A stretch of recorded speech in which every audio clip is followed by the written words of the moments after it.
when my nephew walks out of the door, I worry for him. You're not 100% sure whether they're coming home or not.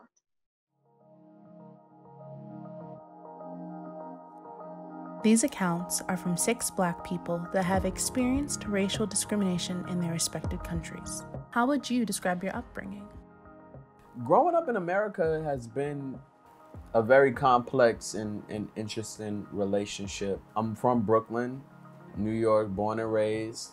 I was born very cultured, always thought about my roots, always taught to be proud of myself, be proud of my skin complexion, be proud of my lineage. But when you step outside of your house, the world and society teaches us a slightly different narrative of what it means to be Black. Growing up in Japan was interesting because from 12 years old to 18 years old, I lived on Yokota Air Base. It was a US Air Force base. So I went to an American school. My teachers taught in English. I had American teachers. We used dollars on base.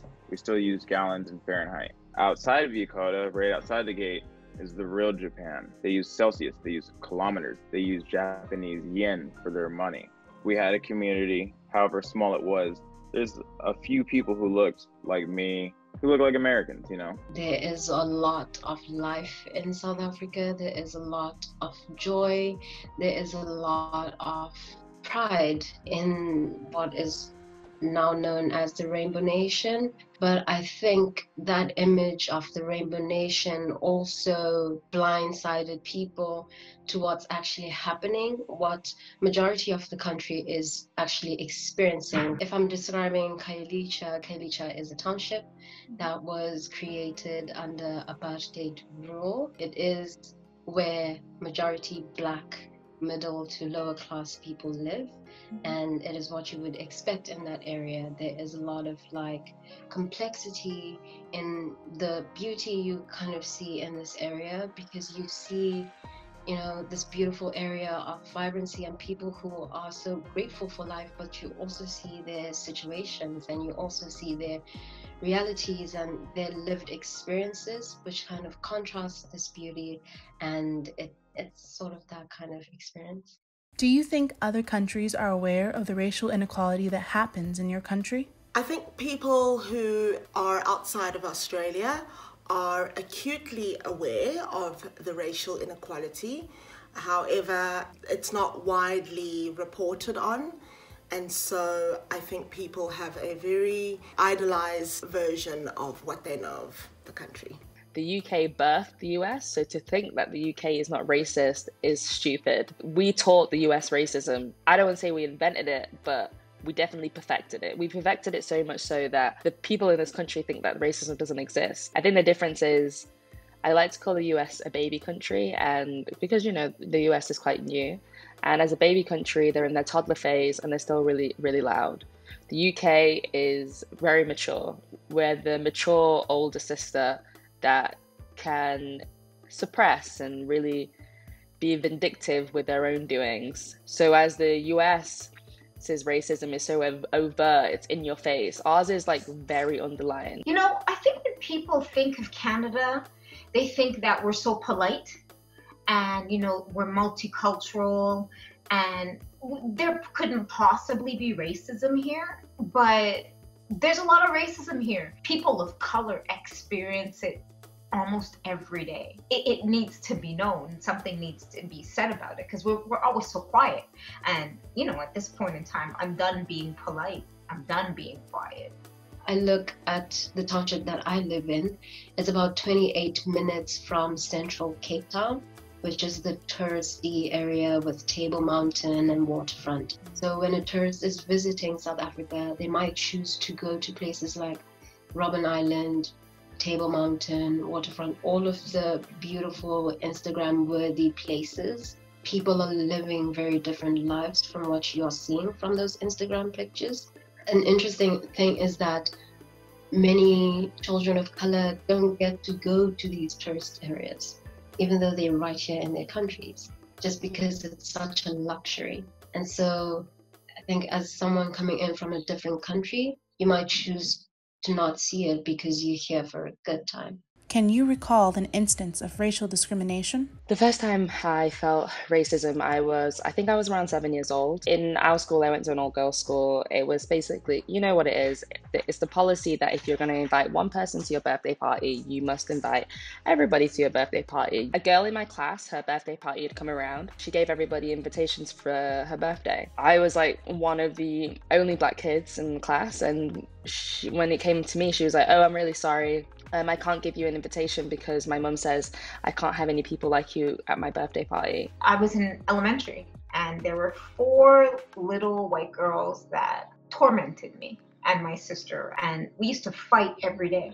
Every single day we fought because those 4 girls loved to use that N-word. And you know, I didn't really know why it was a bad word.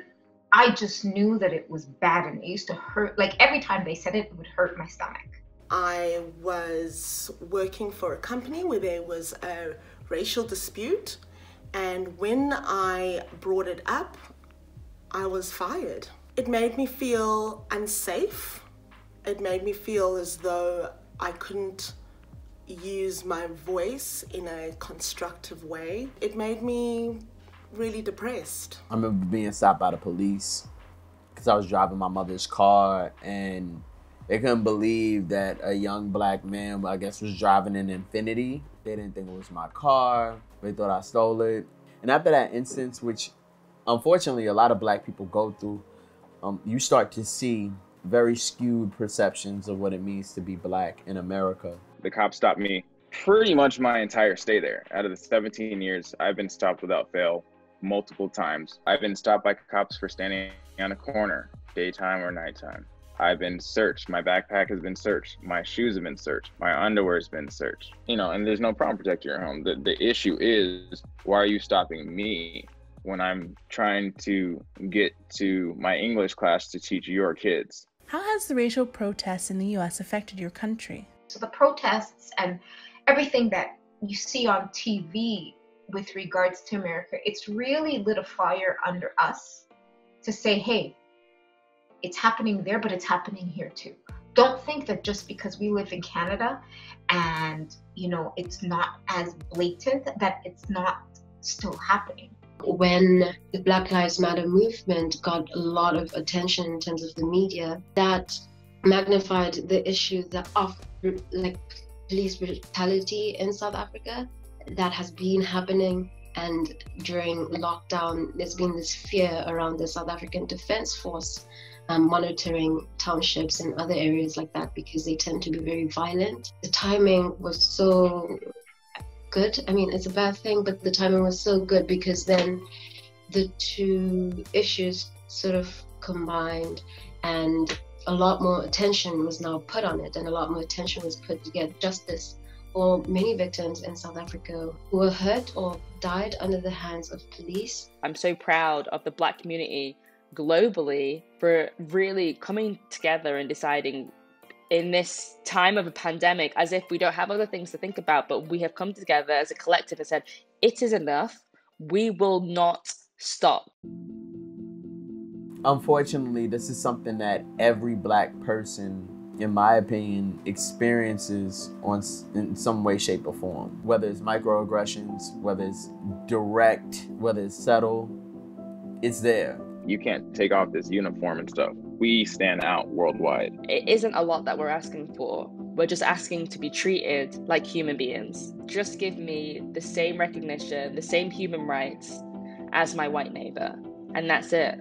If a non-Black person is at a place where they are willing to look at their own internal biases, the lived experiences that they hear from Black people then, and the information and the education they get from Black people, becomes easier to understand and easier to empathize with because you're now aware of your non-Black identity. I think we have a long way to go, but I think as long as we're having the conversations, we're on the right path.